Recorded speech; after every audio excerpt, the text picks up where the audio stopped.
This is how they shoot in the hood.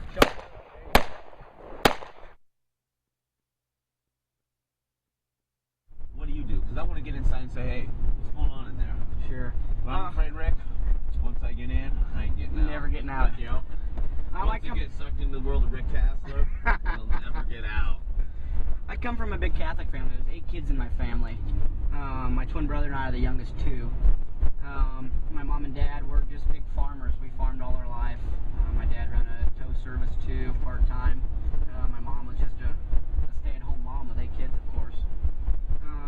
Just grew up on the farm, you know, busting our butts. We'd start early in the morning and end late at night, and that was just our normal day. That's a normal day to me. You know, hard work, and if you want something, you work hard to get it. That's kind of where we come from. So what do you do when you're not training? Do you play Xbox, or do you surf with dad? I don't. I'm a big outdoors guy. I hunt, I fish. All my friends and I, we take trips to Canada a couple times a year, hunting and fishing. I like staying in really good shape. I exercise a lot, stuff like that. Really just anything outdoors. I don't like being inside and stuff like that. So how does it feel? I mean, you're basically chief of part of the biggest gang in the world. I mean, it's got to feel pretty good, you know, knowing you can handle people in the cage. I know personally that gives me a lot of confidence, makes me feel good about myself, and then not to mention the fact that you're also a police officer. There's got to be a lot of security in that for you, knowing that you have both things going for you, you know? You know what it does, Joe? Both situations, it's great. You know, they lead into one another. You got to stay in shape for both of them. You got to be mentally tough for both of them. It just, one prepares you for the other. Well, it's like Paul Vunak said, you know, it's like he explained the analogy. It's like having a loaded gun. When you know you're tough and you know you've got all these things, you don't have to go around, because you know if you have to, you can prove it or whatever. You can handle yourself. You're in control of the situation if you have to. So there's an extra confidence, but at the same time, you know you don't have to do that. There is. I've always been that quiet guy that sits in the back of the bar. That the little guy, you know, the guys will come up to and start something with, and I'll just say, dude, I'm gone. I'm leaving. You know, right. We don't because have to when prove you know, ourselves like you that. don't have to. Right. But if you do, then somebody better be ready to deal with it. Sure. It's kind of like they say you're kind of like a sleeping elephant, because you know what they say in Africa, a sleeping elephant, you can do whatever you want around it, but when the elephant wakes up, it tramples everything. There you go. I'm more of the sleeping mouse, more than the elephant, but I like the analogy. But yeah, you get, yeah. But I mean, obviously, I know from being an MMA fighter myself, but also you're a chief of police, so that's kind of like a double whammy there. I mean, you got to have women throwing themselves at you. I mean, that's a fact. So, I mean, how do you deal with it? How do you deal with that attention? I'm sure there's some good and some bad involved with that. Be like that. You got to be professional in both aspects. Of course, there's girls out there that are, you know, the badge bunnies is what we call them in police officers, and you know, so the singlet, you know, the jersey chasers. Yeah, I mean, there is, because we are in the groupies, right? We are in the limelight and stuff like that, and people get impressed by that.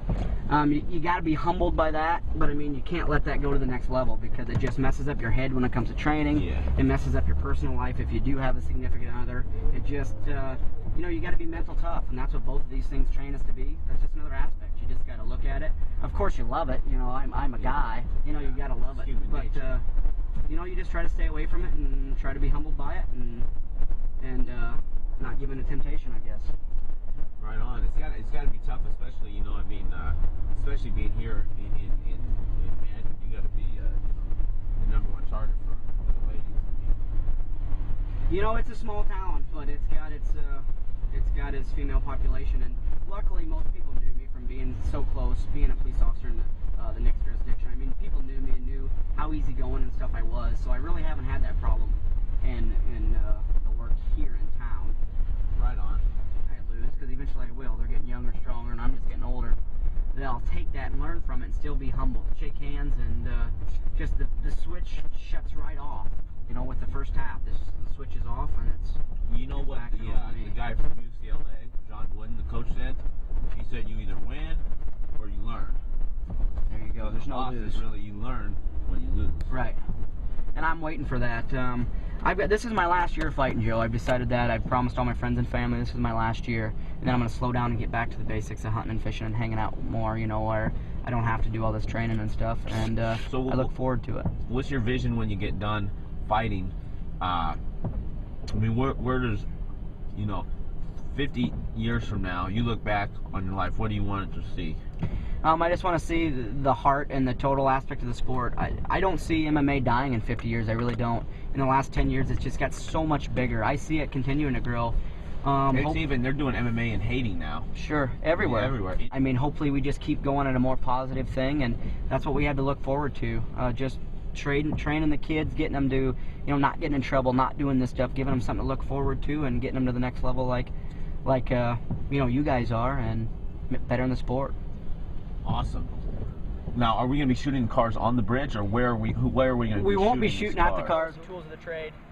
This is our assault rifle. Of course, there's so much stuff going on with bank robbery and stuff like that. We arm ourselves to, to be just like the armed bad guys. I'm going to let the Strangler here fire a few rounds from that. Then we're going to switch to a handgun and a shotgun and just let him get the city boy aspect out of him and let him fire some guns here. Yep. After today, Rick's going to teach me not only how to destroy people in the streets, destroy their... So just whenever you want that to shoot, don't shoot the metal there for ricochet, and just pop a few rounds off in those trees and feel the recoil and stuff like that. Yep.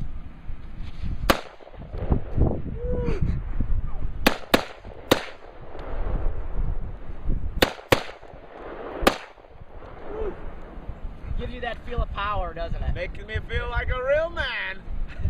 One of those in every car. That's our first line of defense. No, it's not ready to go.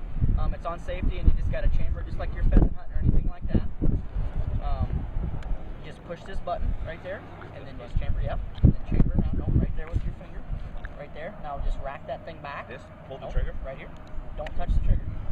Hold that Finger one. outside. Yep, right there. And just rack around in it. There you go. Now just aim it high. Eyes on the ground. Yeah, a little more room now. Just pop up again? Yep, just pop it again. And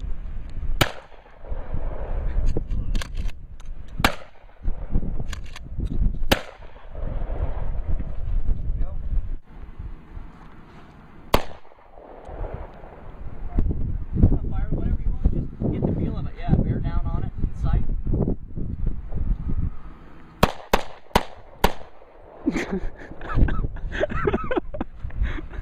What? You're good. This is how they shoot in the hood.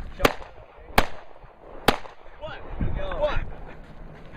That's exactly right. Okay, we're done. This is in the top 2 biggest fights I've ever taken. I really look forward to it. Since that City View come out, a lot of people's been calling, just wanting me to fight down there. I'm so happy to fight such a well-rounded fighter. It's going to be a great looking win when I do beat this guy. This is as high as I want to go. I don't have any dreams.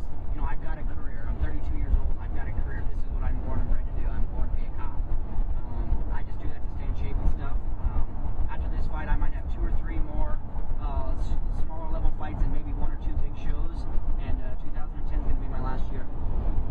Thank you for taking the time out of your day.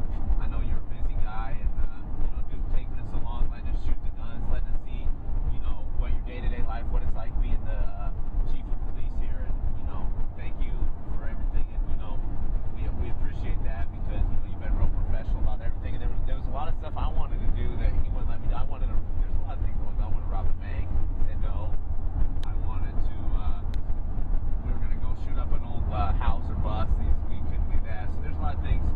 But we gotta keep it professional. We gotta keep it, within the limits here. And just want to thank you for being so professional and everything, and also just for letting us come here and do this. This is a blast today. Good. Thanks for both of you coming up. Like you said, we're all busy, very, very busy running businesses and stuff like that. I appreciate you guys coming up and doing this, and it'll, give us a different aspect. Hopefully the fans and everyone likes it and can see, the hard work we all go through.